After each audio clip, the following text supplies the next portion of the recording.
Hello students, first of all, many thanks to those who have viewed, commented and subscribed my channel. Let's start. सबसे पहले मैं आपको ये याद दिला दूं कि मैंने कल हाई स्कूल में कहां पर आपको छोड़ा था। मैंने वर्ब के प्रकार बताए थे, primary auxiliary verb, model auxiliary verb, intransitive verb. यहां तक कल मैं आपको पढ़ा चुका हूं। आज ट्रांजिटिव वर्ब, ये चौथी प्रकार की वर्ब है।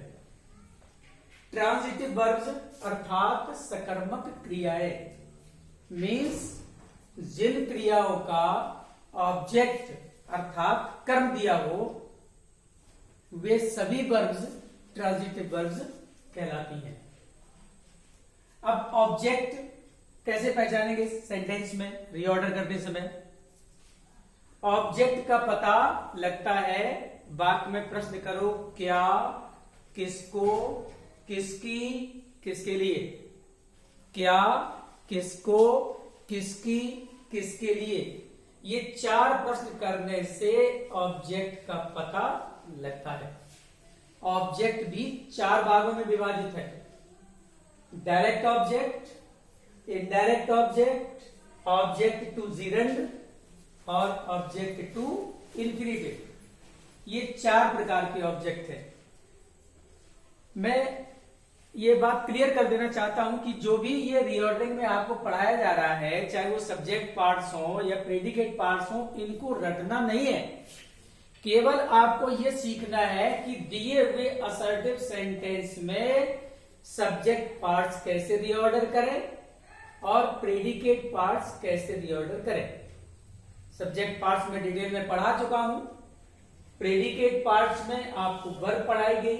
वर्ब के बाद नंबर आता है ऑब्जेक्ट का। अब बात करते हैं डायरेक्ट ऑब्जेक्ट की। डायरेक्ट ऑब्जेक्ट निर्जीव होता है। डायरेक्ट ऑब्जेक्ट निर्जीव होता है और यह प्रायः बाद में प्रयोग किया जाता है सेंटेंस में। प्रायः बाद में प्रयोग किया जाता है। इनडायरेक्ट ऑब्जेक्ट सजीव होता है, प्रायः सेंटेंस में पहले प्रयोग किया जाता है। प्रायः मतलब कभी कभी ऐसा नहीं भी होता है। कभी कभी डायरेक्ट ऑब्जेक्ट पहले, कभी कभी डायरेक्ट ऑब्जेक्ट पहले और इनडायरेक्ट ऑब्जेक्ट बाद में जाता है। ऐसी स्थिति में इनडायरेक्ट ऑब्जेक्ट से पहले टू या फॉर जोड़ा जाता है। ये भी आपको जोड़ना नहीं है, सेंटेंस में ऑलरेडी दिया होगा। सेंटेंस में अगर टू या फॉर दिया हो, ऑब्जेक्ट दो होने चाहिए, क्योंकि टू तो इंफिनिटिव में भी जुड़ जाता है। ऑब्जेक्ट दो दिए हो और सेंटेंस में टू या फॉर दिया हो, तो आप ये समझ जाइए कि जो इनडायरेक्ट ऑब्जेक्ट है वो बाद में जाएगा। Let's see the examples. He gave me a book. He subject हो गया। सब्जेक्ट पार्ट्स आप पढ़ चुके, तो एक ही पार्ट्स में है। उसने मुझे एक पुस्तक दी। क्या दी? एक पुस्तक। मेरा ऑब्जेक्ट। किसे दी? मुझे, ऑब्जेक्ट। अब जब ऑब्जेक्ट दिए गए, एक नहीं दो दिए गए, तो ये कौन सी वर्ब हो गई? ये transitive verb. Gave transitive verb, me indirect object और a book direct object.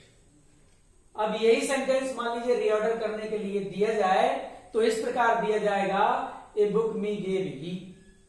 Sentence को रीऑर्डर करेंगे, सबसे पहले सब्जेक्ट, उसके बाद ट्रांजिटिव वर्ब, इनडायरेक्ट ऑब्जेक्ट और डायरेक्ट ऑब्जेक्ट। अब मान लीजिए सेंटेंस में टू भी दिया है, ऑब्जेक्ट दो है, लिखा है a book gave he me to.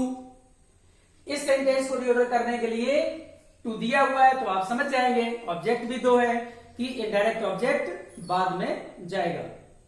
तो इस तरह से रीऑर्डर हो जाएगा, he gave a book to me. तो gave transitive verb, a book direct object, to me indirect object. ठीक है, next example, the milkman brings us milk. ग्वाला या दूध वाला हमारे लिए दूध लाता है। क्या लाता है? दूध है ऑब्जेक्ट, किसके लिए? हमारे लिए ऑब्जेक्ट। तो ब्रिंग्स, जब ऑब्जेक्ट दिए गए हैं तो ब्रिंग्स हो गई ट्रांजिटिव वर्ब, अस हो गया इनडायरेक्ट ऑब्जेक्ट, सजीव है। मिल्क हो गया डायरेक्ट ऑब्जेक्ट, निर्जीव है।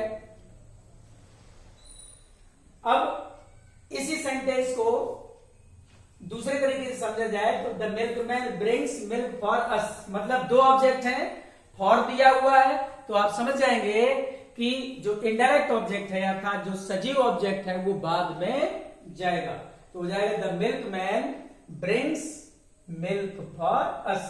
ब्रिंग्स हो गई ट्रांजिटिव वर्ब, मिल्क हो गया डायरेक्ट ऑब्जेक्ट, फॉर अस हो गया indirect object. Is that clear? इसके बाद तीसरे नंबर पर ऑब्जेक्ट टू जिरंड। हमने आपको सब्जेक्ट, इन्फिनेटिव और जिरंड का पढ़ाया है, पहचान भी वही है, बनता भी वैसे ही है। इन्फिनेटिव का ऑब्जेक्ट बनेगा क्रिया की फर्स्ट फॉर्म से पहले टू जोड़ने से, जिरंड का ऑब्जेक्ट बनेगा क्रिया की फर्स्ट फॉर्म में आईएनजी जोड़ने से। Let's see the example, my father taught me swimming. मेरे पिताजी ने मुझे तैरना सिखाया। क्या सिखाया? तैरना। तो ये जो ऑब्जेक्ट है ये हुआ ऑब्जेक्ट टू जिरंड, ये हो गया इनडायरेक्ट ऑब्जेक्ट। और जब ऑब्जेक्ट दिया हुआ है तो ये एक बार फिर हो गई ट्रांजिटिव वर्ब, मी हो गया इनडायरेक्ट ऑब्जेक्ट और ये हो गया ऑब्जेक्ट टू जिरंड। ठीक है, इन्फिनेटिव का ऑब्जेक्ट होता है क्रिया की फर्स्ट फॉर्म से पहले टू जोड़ा जाता है। They went to Agra to see the Taj. वे ताजमहल देखने आगरा गए। किसके लिए? ताजमहल देखने के लिए। तो ये जो टू सी द ताज है, टू सी द ताज, ये ऑब्जेक्ट हुआ इन्फिनेटिव का। चार प्रकार के ऑब्जेक्ट एक बार फिर समझिए, direct object, indirect object, object to gerund और object to infinitive. Direct object निर्जीव होता है, प्रायः बाद में प्रयोग किया जाता है।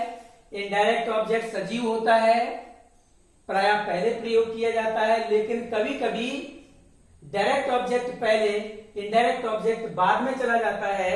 ऐसी स्थिति में उससे पहले टू या फॉर जोड़ा जाता है।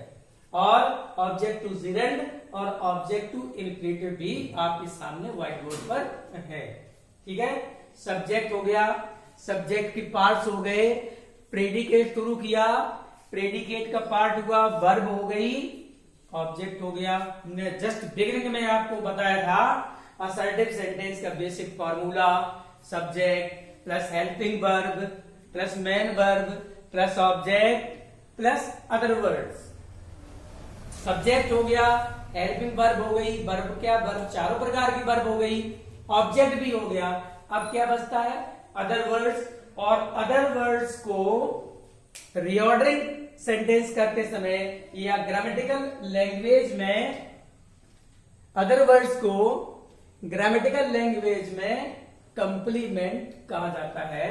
तो ये प्रेडिकेट का तीसरा पार्ट है। लेट्स सी,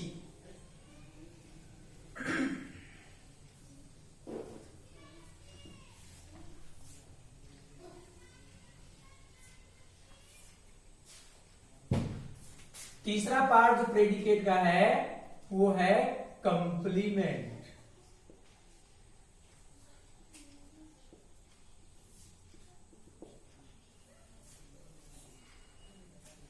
कंप्लीट मीन्स पूरा करना, कंप्लीमेंट मीन्स पूरक, जो वाक्य को पूरा करे। पूरक, बिना इसके सेंटेंस का अर्थ निकलता ही नहीं है। इसके भी प्रकार होते हैं, ऑब्जेक्टिव कंप्लीमेंट या noun complement, adjective complement, adverbial complement, इसके डिटेल में ना जाते हुए केवल आप एक सीधी सी बात समझिए कि कंप्लीमेंट का स्थान जो होता है वो वाक्य के अंत में होता है, बिना इसके सेंटेंस का अर्थ पूरा नहीं होता। Let's see the example.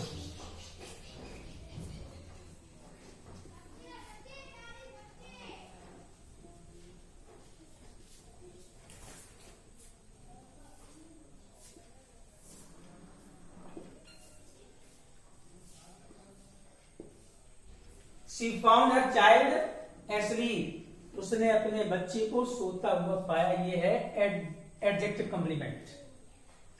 अब इसको हटा दीजिए आप। She found her child, उसने अपने बच्चे को पाया। कैसे पाया? रोते हुए, हंसते हुए, सोते हुए। क्लियर नहीं होगा ना इसलिए हटाने से। तो ये कंप्लीमेंट का कार्य है कि बिना इसकी मौजूदगी के सेंटेंस का अर्थ पूरा नहीं होता। अगला एग्जाम्पल।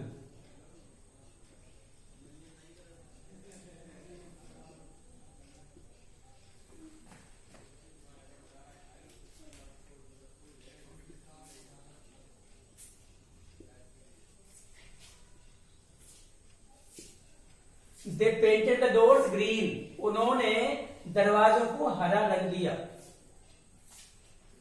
ये है एडजेक्टिव कंप्लीमेंट। अब ये हटाइए green.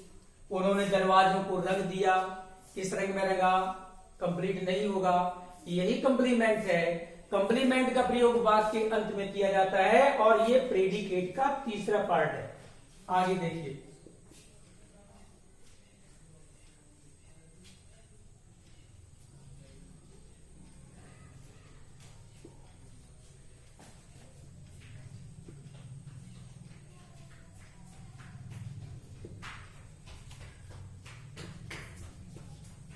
The members elected an chairman, सदस्यों ने उसे नगर प्रमुख चुना। अब चेयरमैन हटा दो। सदस्यों ने उसे चुना। क्या चुना? कंप्लीट नहीं होगा। That is complement. बिना इसके सेंटेंस का पूरा नहीं होता। ये नाउन कंप्लीमेंट कह लें, ऑब्जेक्टिव कंप्लीमेंट कह लें, एक ही बात है। ठीक है। तो ये प्रेडिकेट का तीसरा पार्ट है कंप्लीमेंट। असर्टिव सेंटेंस के सब्जेक्ट और प्रेडिकेट पार्ट्स अलग अलग हो गए हैं। अब एक दो रूल्स और ऐसे हैं जो सेंटेंस को रीऑर्डर करते समय हमें ध्यान रखना। असर्टिव सेंटेंस की केवल बात कर रहा हूं अभी। असर्टिव सेंटेंस को ही जस्ट बिगिनिंग से मैं अभी कंटिन्यूअसली आपको पढ़ा रहा हूं। अभी और जो 4 प्रकार के सेंटेंसेस हैं मैंने उसके विषय में चर्चा नहीं की है। यद्यपि ये बिल्कुल क्लियर है कि रीऑर्डरिंग के जो सेंटेंसेस आते हैं वो 3 प्रकार के ही सेंटेंसेस ज्यादा होते हैं, असर्टिव, इंटेरोगेटिव और इंपरेटिव। बाकी एक्सक्लेमेटरी और ऑब्जेक्टिव सेंटेंसेस रीऑर्डर के लिए बहुत कम ही आते हैं, क्योंकि लगभग 25 ईयर से तो मैं ही पढ़ा रहा हूं रीऑर्डरिंग, देख रहा हूं कैसे सेंटेंसेस आते हैं। यद्यपि बीच बीच में सिलेबस भी चेंज होता रहा है। कुछ समय पहले रीऑर्डरिंग था, उसके बाद फिर माइनस हो गया। पहले 2 पेपर होते थे, अब 1 हो गया। तो ये समय समय पर चेंजेस होते रहते हैं। उसी सिलेबस के अनुसार मैं प्रयास करता हूं कि अपनी टीचिंग मेथड को इम्प्रोवाइज करता रहूं, ताकि आप लोगों को बहुत अच्छी तरह से मैं क्लियर करके समझा सकूं। पहली बार यद्यपि मैंने विदाउट स्टूडेंट्स ऑनलाइन पढ़ाना शुरू किया है, क्योंकि जब मैं पढ़ाता रहा हूं अभी तक तो मेरा ये हाल स्टूडेंट से हमेशा भरा रहता था।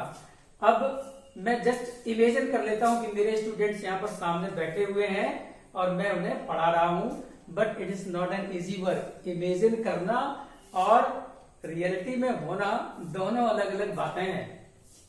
लेकिन स्टूडेंट्स ही मेरी इंस्पिरेशन है, स्टूडेंट्स के लिए ही मैं हूं और मेरा वजूद भी स्टूडेंट से ही है। जो भी मैंने आज गेन किया है वो मां सरस्वती की कृपा और मेरे स्टूडेंट्स की ही देन है। तो अब मैं आपको बताता हूं कि सेंटेंस असर्टिव सेंटेंस को रीऑर्डर करते समय और कौन से रूल्स ध्यान रखने चाहिए। एक तो सेंटेंस में कंजंक्शन वाले सेंटेंस आते हैं, इसको आप समझ लीजिए एक्स्ट्रा रूल्स। एक तो आइदर और नाइदर नॉर, ये कंजंक्शन वाले सेंटेंस कभी कभी रीऑर्डर करने के लिए आते हैं। तो सबसे पहले आप लिखेंगे रीऑर्डर करते समय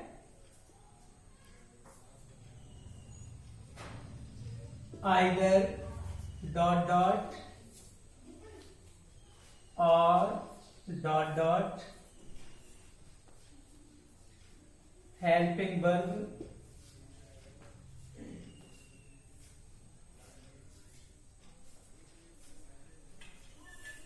मेन वर्ब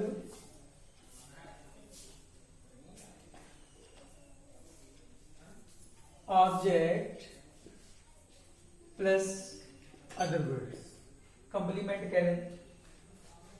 डॉट डॉट ये जो लगा हुआ है इसका मतलब है यहां पर सब्जेक्ट जो होगा वो पहला मेन सब्जेक्ट यहां होगा, दूसरा यहां होगा। जैसे अब यहां कर दें आइदर यू और योर ब्रदर, आइदर यू और योर ब्रदर। इसी तरह से इसी का नेगेटिव कंजंक्शन है नाइदर डॉट डॉट नॉर। फिर अब ये जो है इतना वैसे ही रहेगा। ये आपको ध्यान रखना है कि आइदर और नाइदर के बाद मेन सब्जेक्ट आएगा और या नॉर के बाद उससे जो रिलेटेड सब्जेक्ट होगा वो आएगा। इसके बाद ये जो रूल है इसमें भी आएगा, इसमें भी आएगा। ये भी ध्यान रखने की बात है कि आइदर और तथा नाइदर नॉर के साथ बाद वाले सब्जेक्ट के अनुसार वर्ब या हेल्पिंग वर्ब का प्रयोग किया जाता है। आई रिपीट, आइदर और तथा नाइदर नॉर के साथ बाद वाले सब्जेक्ट के अनुसार हेल्पिंग वर्ब या वर्ब का प्रयोग किया जाता है। सेंटेंस रीऑर्डर करते समय आपको हेल्पिंग वर्ब या वर्ब देखनी है, उसी के अनुसार आपको आइदर और नाइदर के बाद यहां पर सब्जेक्ट प्रयोग करना है और ये नॉर के बाद दूसरा सब्जेक्ट। जैसे कहा जाए आइदर यू और your brother has stolen my book. अब हैज दिया हुआ है, आइदर यू और your brother, brother singular third person हुआ इसलिए है जा रहा है, ठीक है। इस तरह से अब नाइदर नॉर का प्रयोग किया जाता है। अब एक रूल और असर्टिव सेंटेंस में, एक रूल और असर्टिव सेंटेंस में इंपॉर्टेंट है और वो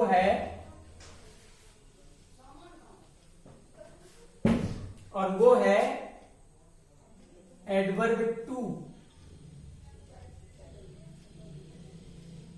एडवर्ब टू का रूल वो ये है subject plus helping verb plus adverb two plus adjective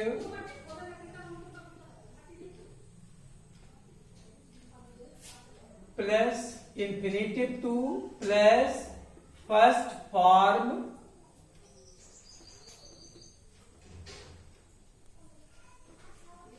of the verb. Subject, helping verb, adverb two plus adjective plus two plus first form of the verb. अगर sentence में adverb too और infinitive to दोनों दिए हुए हैं तो sentence को reorder करने का फॉर्मूला ये होगा। जैसे